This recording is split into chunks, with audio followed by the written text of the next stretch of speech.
Halo Sobat Cendekia, pada kesempatan ini kita akan mengenal seorang tokoh filsafat timur bernama Dogen. Dogen adalah pendiri aliran Soto Buddhisme Zen di Jepang. Ia lahir pada tanggal 19 Januari 1200 dalam keluarga bangsawan. Ibunya meninggal saat umurnya 7 tahun. Kemudian ia menjadi seorang biksu di Buddhisme Tendai. Pada tahun 1223, Dogen memutuskan pergi ke Cina. Ia ingin mencari jawaban atas pertanyaannya sejak di Tendai. Jika dalam diri manusia ada dharma alam sejak lahir, mengapa manusia masih perlu mencari pencerahan dan latihan spiritual? Tahun 1225, Dogen berguru pada seorang patriark bernama Rujing. Ia adalah keturunan Caodong atau Soto Buddhisme Zen yang tinggal di Gunung Tiantong, Ningbo. Di bawah bimbingannya, Dogen menyadari adanya pembebasan tubuh dan pikiran. Tahun 1227, Dogen menerima Dharma dan Inka dari guru Rizing. Akhirnya ia mengatakan, ia telah menyelesaikan pencarian panjang dalam hidupnya. Setelah itu Dogen kembali ke Jepang. Ia menetap di Kyoto. Namun setelah muncul ketekanan dari komunitas Tendai, ia kemudian memilih untuk meninggalkan Kyoto dan menetap di Eihei-ji.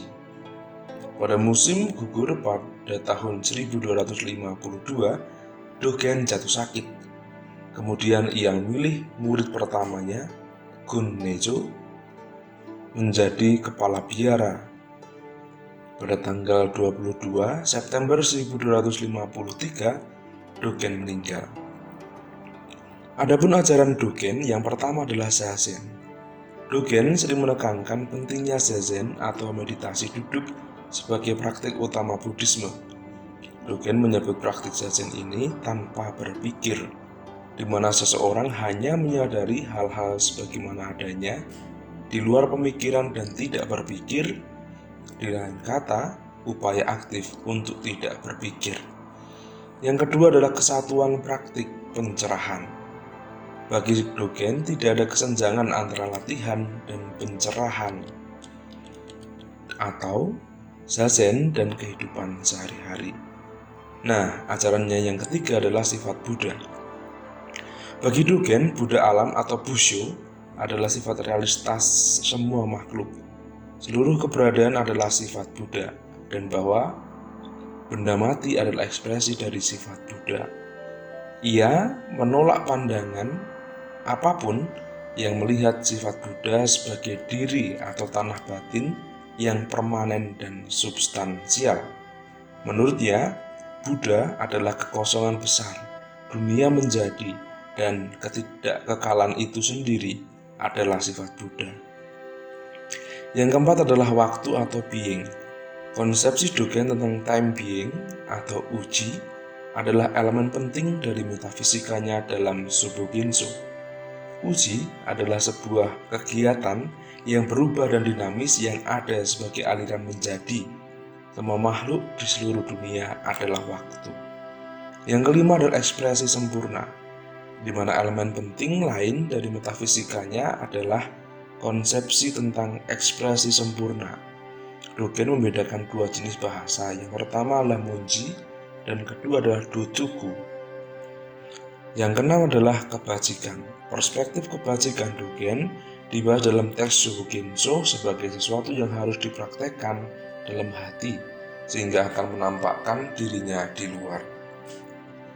Adapun tulisan-tulisan Dogen antara lain Shobogenzo, yaitu pembicaraan dan tulisan-tulisan yang dikumpulkan bersama dalam 95 fasya.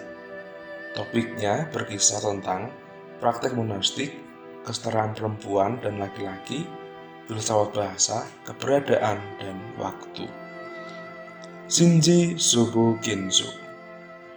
Dogen mengumpulkan koleksi 301 koan dalam bahasa Cina, sering disebut Shinji Shobogenzo. Shinji sendiri berarti asli, Dan Shobokimso adalah perbendaharaan mata Dharma sejati. Hokojoki. Karya pertama Dogen adalah Hokojoki. Hokojoki adalah kumpulan pertanyaan dan jawaban antara Dogen dan gurunya, yaitu Tiantong Rujing. Yang terakhir adalah Eihi Koroku. Eihi Koroku adalah kumpulan ceramah yang diberikan Dogen kepada para biarawannya di biaranya. Eihilji. Tulisan ini ditulis Kun Ojo, Sheni, dan Jien. Terima kasih.